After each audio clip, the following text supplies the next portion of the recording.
ይህ የልህቀትና የኃያላኖች ምንጭ የሆነው የታላቁ መጽሐፍ ዩቲዩብ ቻናል ነው። በቅድሚያ ቻናላችንን ሰብስክራይብ በማድረግ እንዲጀምሩ እንጠይቃለን። እናመሰግናለን። ሰላም ተመልካቾቻችን እንደምን አላችሁ? ዛሬ የምንመለከተው እጅግ አስደናቂና አስገራሚ የሆነን እውነት እንረዳለን፣ እናውቃለን። ዛሬ የምናየው ሐሳብ ስለ መጽናት ነው። መጽናት ምን ማለት ነው? አንድ ሰው የጸና ሰው ነው ስንል ምን እያልን ነው? መጽናት ማለት በሚለዋወጡ ውሸቶች ውስጥ የማይለወጠውን እውነት ይዞ መቆም ማለት ነው። እግዚአብሔር እውነተኛና ሁሉን አዋቂ ነው ስንል የሚሰራውና የሚያስበው ሁሉ የሚጸናና ዘመንን ተሻጋሪ የሆነን ነገር ያደርጋል። ይህ ማለት የሚጠቅምና የማይጠቅመውን ነገር ሁሉ ለይቶ የሚያውቅ ከባህሪውም እውነትና ትክክል ስለሆነ የሚሰራውና የሚያደርገው ነገር ሁሉ እውነት ወይንም ጽናት በውስጡ ይገኛል። እውነት ባህሪው እንደሆነ ሁሉ መጽናት ደግሞ ባህሪው ነው። ጽናት የሚመጣው እውነትን ከማወቅና እውነትን ደግሞ ከመተግበር ነው ማለት ነው። ሰው የመጽናት ባህሪ የለውም። ለምን ካላችሁኝ ደግሞ ምክንያቱም ዕውቀቱ ከፊልና ውስን ስለሆነ በባህሪው ከእውነት ይልቅ ውሸትን ስለሚመርጥ መጽናት ባህሪው ሊሆን አይችልም። ለምን? ከፍጥረቱ ደካማ ፍጥረት ስለሆነ። ለምሳሌ እንስሳትን ብንመለከት ከተፈጠሩበት ሕይወት ሐሳብን ሳይቀይሩ በልማድ የሚያደርጉት የተፈጠሩበትን ዓላማ እንዲሁ በየቀኑ ይተገብሩታል። ያ ማለት የተፈጠሩበትን ዓላማ ለምንና እንዴት የሚል ጥያቄን መጠየቅና ማገናዘብ ስለማይችሉ ነው። ሰው ግን ከባህሪው እውነትንና ሐሰትን ስለሚያውቅ የሐሰት ደግሞ ወዳጅ ስለሆነ ከባህሪው ጥፋትን ሊያደርግ እውነትን የሚፈልግ ባህሪ ስለሌለው ከውሸት ጋር ወዳጅ በመሆኑ የተነሳ ጽናትን ወይንም ጸንቶ መቆምን በሕይወቱ ላይ ሊያገኝ አይችልም። ለምን? የሚታለልና ደካማ ፍጥረት ስለሆነ ማለት ነው። እንዳንጸና ምን ያስቸግረናል? ቀደም ብለን እንዳየነው እንዳንጸና የሚያደርገን አንደኛው ነገር የራሳችን ማንነት ነው።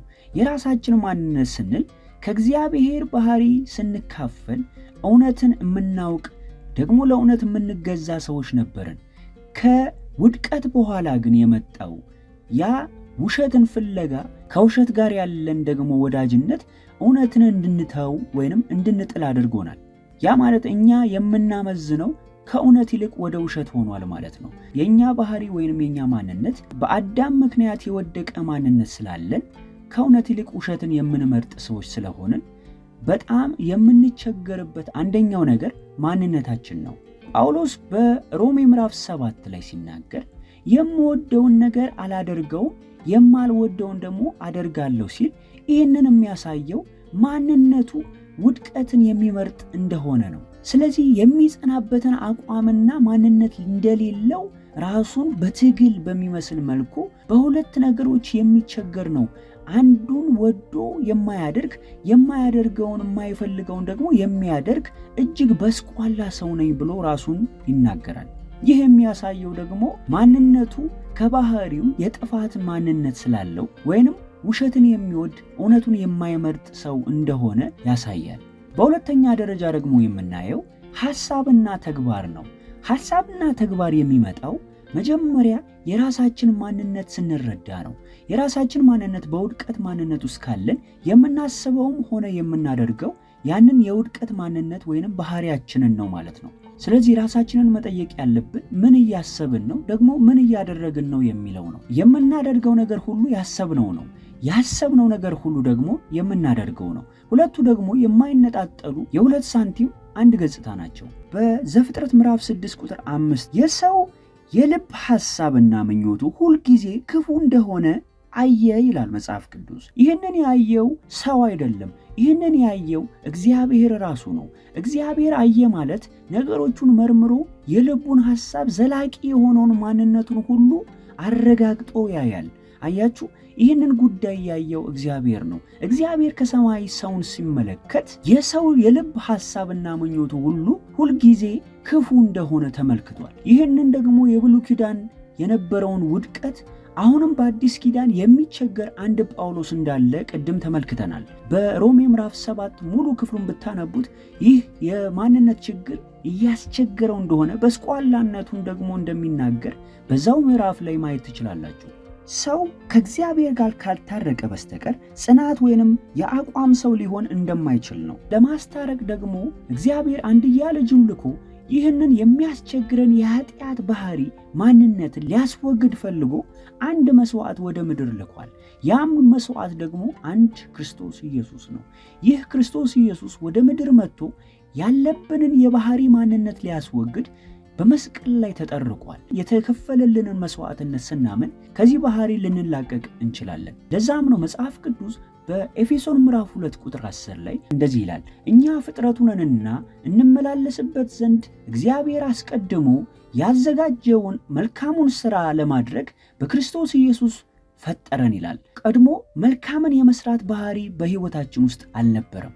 አሁን ግን መልካምን እንድንሰራ በክርስቶስ ኢየሱስ እንደገና ፈጠረን። አሁን ፍቃድ አለን። መልካምን መርጠን መልካምን ማድረግ እንችላለን። ቀድሞ ግን መልካምን መርጠን መልካምን ማድረግ አንችልም ነበረ። አሁን የተሰጠን ማንነት መልካምን ለመስራት የተዘጋጀ እግዚአብሔርም ደግሞ የመታረቅን ባህሪ ወይም ማንነትን ሰጥቶናል። ሰው በሁለት ማንነት ውስጥ አሁን ይገኛል።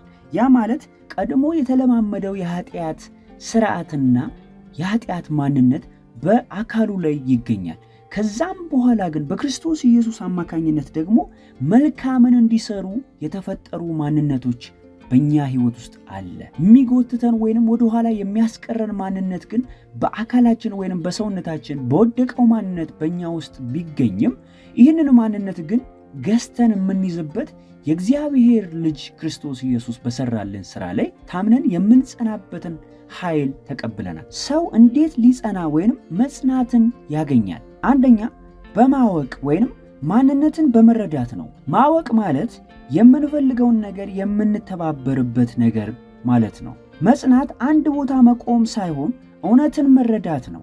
አያችሁ፣ በሕይወቶቻችሁ ላይ እውነትን ወደ ማወቅ ስትመጡ ራሳችሁን ትረዳላችሁ። በውድቀት ማንነት ውስጥ ካላችሁ ከዚህ ከውድቀት ማንነት የሚያወጣችሁን አዲሱን ባህሪ መላበስ ይኖርባችኋል። ዮሴፍ ከእግዚአብሔር ጋር ነበረ ይልና ከሚደርስበት ከማንኛውም አይነት ስቃይ ውስጥ ሆኖ እንኳን በእግዚአብሔር ፊት ይህንን ኃጢአት አላደርግም ይላል። ይህንን አቋም ደግሞ ያገኘው ከእግዚአብሔር የተካፈለው የማንነት ባህሪ ነው። ጽናታችንን የሚገልጡ ነገሮች ምን ናቸው? በመጀመሪያ ፈተና ነው። ፈተና የሰውን የውስጥ ማንነት የሚገልጥ እጅግ አስፈላጊ ነገር ነው። እግዚአብሔር ይህንን ደግሞ ይጠቀምበታል። በፈተና ውስጥ ስናልፍ የእኛን ድክመትና የእኛን ጥንካሬ ያሳየናል። በሮሜ ምዕራፍ 5 ቁጥር 4 ላይ ፈተና የተፈተነ ማንነትን እንደሚሰጠን መጽሐፍ ቅዱስ ይናገራል። በፈተና ውስጥ የሚወጣው አንዱ ፍሬ ተስፋ ነው። ይህ ተስፋ ደግሞ የሚመጣው የተፈተነ ማንነት ውስጥ ተማምኖ ጸንቶ መቆምን ያላብሰናል። በሁለተኛ ደረጃ ትዕግስት ነው። ትዕግስት የመጽናትን ባህሪ በሕይወታችን ላይ እንድንላበስ ያደርገናል። ትዕግስት ማለት ደግሞ ከሚደርሱብን ተቃራኒ ሐሰቶች በእውነት መቆም ነው። ትዕግስት በዘመናችን የተቸገርንበት ጉዳይ ነው። የትዕግስት መዳረሻ ደግሞ የእኛ ፍላጎት ሳይሆን የእግዚአብሔር ፍቃድ ነው። አንድ ሰው ይታገሳል ሲባል በራሱ አስተሳሰብ ላይ ጸንቶ ይቆማል ማለት ሳይሆን ከእግዚአብሔር ፈቃድ ጋር ይተባበራል ማለት ነው። መጽናት ነገሮች ቢመቹም ባይመቹም የመቆም ጥንካሬ ነው። ስለዚህ ሁኔታዎች እስከሚመቻቹ ድረስ ወይንም ሁኔታዎች እስከሚለዋወጡ ድረስ ዝም ብለን የምንቆምበት ጉዳይ ሳይሆን ነገሮች ቢቀየሩም ባይቀየሩም እኛ የምንቆምበት ጥንካሬ ያ ጽናት ወይንም መጽናት ይባላል። ለዚህ ማሳያ የሚሆነን ጳውሎስ ለተወደደው ልጁ ለጢሞቴዎስ በጻፈው መልእክት ነው። በሁለተኛ ጢሞቴዎስ ምዕራፍ 4 ቁጥር 2 ላይ በጊዜውም ያለ ጊዜውም ጽና ብሎ ይመክረዋል። እግዚአብሔር ጽኑ ካለ የምንጸናበትን አቅም ይሰጠናል። የሰጠን አቅም ደግሞ ከመንፈስ ቅዱስ ነው። ኤፌሶን ምዕራፍ 6 ቁጥር 18 ላይ ዘወትር በመንፈስ እየጸለያችሁ በመጽናት ትጉ ይላል። ዘወትር የሚለው ሐሳብ አንዴ የሚቆም ሳይሆን ሁልጊዜ የሚቀጥል እንደሆነ ያሳያል። የማይቀጥል ነገር ደግሞ ጽናትን ሊያፈራ አይችልም። ስለዚህ የሚያጽናን ነገር ምንድን ነው? አንደኛ እውነት ነው። እውነት ማለት ትክክል የሆነና መሰረት ልንይዝበት የምንችልበት ነገር ነው። እውነትን ካልያዘ ሰው ይጸናል ማለት አይችልም። ለምን? መጨረሻው ውድቀት ሊሆንም ስለሚችል። ውሸትን ይዞ የሚጸና ሰው አለ ቢባል ያ የጽናቱ ጊዜያዊ ሁኔታ ነው እንጂ ሁኔታዎች ሲቀያየሩ መጨረሻው ሲታይ ግን አለመቆሙን የሚረዳው ከውሸት ጋር ትብብር እያደረገ እንደሆነ ሲያይ ነው። የመጽናት የመጨረሻ ግቡ እውነት ሊሆን ይገባል።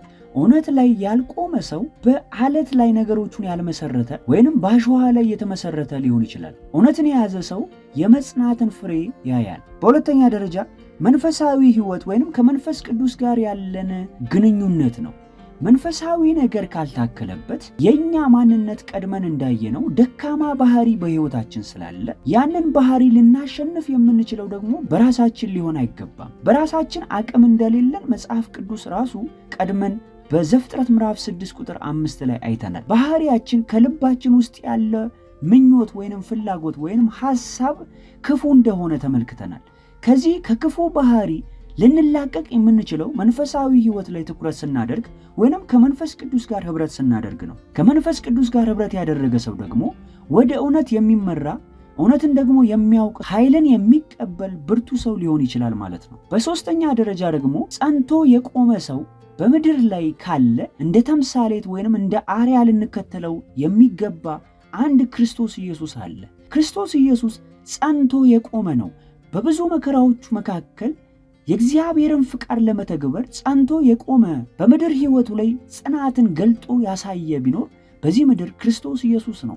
ክርስቶስ ኢየሱስን አይተን ተመልክተን እንድንሮጥ ደግሞ በዕብራውያን ምዕራፍ 12 ቁጥር 3 ላይ የጸናውን የእምነት ጀማሪና ፈጻሚ ክርስቶስ ኢየሱስን ተመልክተን እንድንሮጥ እንደ አርአያ ተቀምጦልናል። የምንጸናው በክርስቶስ ኢየሱስ በሕይወት መንገድ እርምጃው ነው። አንድ በጽናቱ የተመሰከረለት ኢየሱስ ብቻ ነው። እንዳንጸና የሚያደርጉን ነገሮች ምን ናቸው? በመጀመሪያ ደረጃ የኃጢአት ባህሪ ወይንም ማንነት ነው።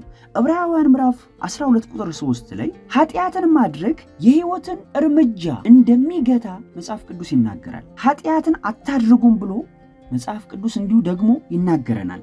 በኃጢአት ማንነት መኖር ከመጽናት ያግደናል ወይንም እውነት ላይ ሳይሆን ወደ ውሸት ጽናት ያደርሰናል። እውነት ላይ ለመጽናትና ለመትጋት ኃጢአትን ማቆም አለብን። ኃጢአት ማለት በሕይወቶቻችን ላይ ዓላማ ብለን የያዝናቸውን ነገሮች እንዳንፈጽም የሚያደርገን፣ እናሳካዋለን ብለን ያሰብናቸውን ነገሮች እንዳናሳካ የሚያደርገን፣ የአቋም ሰው እንዳንሆን የሚከለክለን፣ የሚይዘን ኃጢአት ተብሎ መጽሐፍ ቅዱስ ይናገራል። ይህንም ሐሳብ ለማየት ዕብራውያን ምዕራፍ 12 ቁጥር 3 ላይ ማየት ትችላላችሁ። ዕብራውያን 12 ቁጥር 3 ላይ ሲናገር በነፍሳችሁ ዝላችሁ እንዳትደክሙ ከኃጢአተኞችም በደረሰበት እንዲህ ባለ መቃወም የጸናውን አስቡ፣ ከኃጢአት ጋር እየተጋደላችሁ ገና ደምን እስከ ማፍሰስ ድረስ አልተቃወማችሁም ብሎ መጽሐፍ ቅዱስ ይናገራል። ስለዚህ በነፍሳችን መዛል ሊያመጣ የሚችለው አንደኛው ነገር ኃጢአት ነው።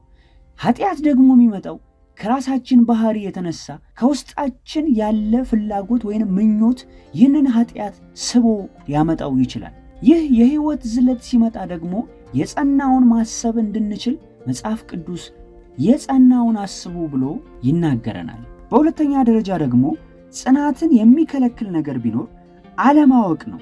እውነትና ውሸትን ካላወቅን የጸናንበት ነገር ምን ላይ እንደሆነ አንረዳም። አልተረዳንም ማለት ያመንበትና የቆምንበት ነገር የጸና ነው ወይንም ያልጸና ነው የሚለውን ነገር ልናውቅ አንችልም። ይህ ደግሞ ከጽናት የሚያጎለን እጅግ አስቸጋሪ ማንነት ነው።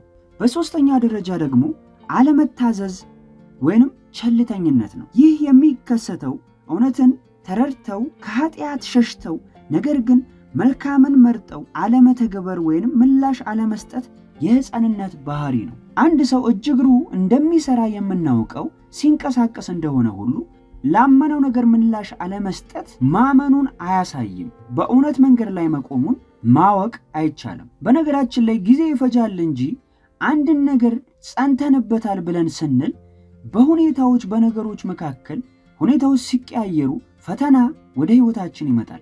ፈተና ደግሞ ሁለት የቆሙ የሚመስሉ ነገሮችን ከሁለቱ ነጥሎ የሚያስረዳ የሚያሳይ ነገር ቢኖር ፈተና ነው። ፈተና በሁለቱም ነገሮች ላይ ይመጣል። ጸንቶም በቆመው ሰው ይመጣል። ጸንቻለሁ ብሎ ደግሞ በሚያስመስለው ሰው ላይም ፈተና ይመጣል። ፈተና የቆመውን ሲያቆም ሲያበረታው፣ ያልቆመውን ደግሞ አለመቆሙን በውድቀት ያሳየዋል። ስለዚህም በፈተና ነገሮች ሁሉ እንደሚታዩ በመረዳት ራሳችንን በማወቅ አሁን የምንቆምበትንና የምንጸናበትን ነገር እውነት ላይ ልናደርግና ከእግዚአብሔር ፍቃድ ጋር ደግሞ ተስማምተን ልንጸና ይገባናል። ወይም አንድ ተማሪ ፈተና በደረሰ ጊዜ ፈተናው እንደደረሰ በማወቅ ለፋይናል ፈተና መዘጋጀትን እያሳየ ካልሆነ፣ ምንም አይነት ጥረት የማያደርግ ከሆነ ጊዜው በደረሰ ጊዜ የፈተናው ውጤት ያሳየዋል ማለት ነው። ስለዚህ ጊዜያቶች ሊሄዱ ይችላሉ።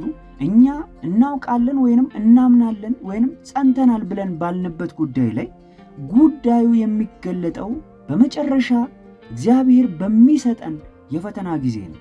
ፈተና ደግሞ የእኛን አቅም የሚገልጥ እንደሆነ ቀደም ብለን አይተናል። ላመንበት እውነት ሁኔታው ቢቀየርም ባይቀየርም የጸኑ ሰዎች ብቻ ናቸው የስኬት ማማ ላይ ንግግራቸው እንኳን የሚደመጠው። ምክንያቱም ጽናታቸው ራሱ ትምህርት ቤት ስለሆነ ማለት ነው። እውነተኛ በሆነው ነገር ላይ ለመጽናት ከፈለጋችሁ ሁኔታውን ሁሉ እያለፋችሁ ልትጸኑ ይገባል። ስለዚህ ዛሬ የተመለከትነው ከባህሪያችን ከማንነታችን ይህ የጽናት ማንነት እኛ ጋር እንደሌለ ከእግዚአብሔር ጋር ያለን ግንኙነትና ማንነት ደግሞ ሲታደስ ይህንን የጽናት ማንነት እንደምንቀበል ዛሬ ተረድተናል። ይህንን ጽናት ደግሞ የሚያስቀጥሉ ነገሮች ደግሞ ምን እንደሆኑ ዛሬ በደንብ አውቀናል። ስለዚህም በቀጣይ ህይወታችሁ ላይ እናንተ ያልጸናችሁበትን ነገር እያያችሁ እያመዛዘናችሁ ህይወቶቻችሁን እንድትቃኙ ብለን ይህን ሐሳብ አብረን ተማምረናል። ስለዚህም ይህን ጸሎት አብረን እንጸልይ። እግዚአብሔር አምላክ ሆይ ዛሬ የተማርነው ስለ ጽናት ነው። ጽናትን ደግሞ እንዴት ብለን በህይወቶቻችን ላይ መግለጥ እንዳለብንና የማያጸኑን የሚያደክሙን ነገሮች ምን እንደሆኑ ዛሬ ተረድተናል። እግዚአብሔር ሆይ ይህንን ህይወት በእኛ እንድንተገብር ደግሞ አቅም ያስፈልገናል። ይህንን አቅም ደግሞ እንድትሰጠን በጌታ በኢየሱስ ስም እንለምናለን። ዛሬ ስለምታበረታን ወደፊትም አብረህን ስለሆንክ እናመሰግናለን። ያስተማርከንን ህይወት ደግሞ እንድንኖርበት እንድንገልጠው በነገር ሁሉ አግዘን። በጌታ በኢየሱስ ክርስቶስ ስም የሚጸኑ ሰዎች ስለምንሆን እናመሰግናለን። ጸሎቶቻችንን ስለሰማህ ደግሞ እግዚአብሔር ሆይ በፍሬ ስለምትገልጠን እናመሰግናለን። ክብር ላንተ ይሁን፣ በኢየሱስ ስም አሜን።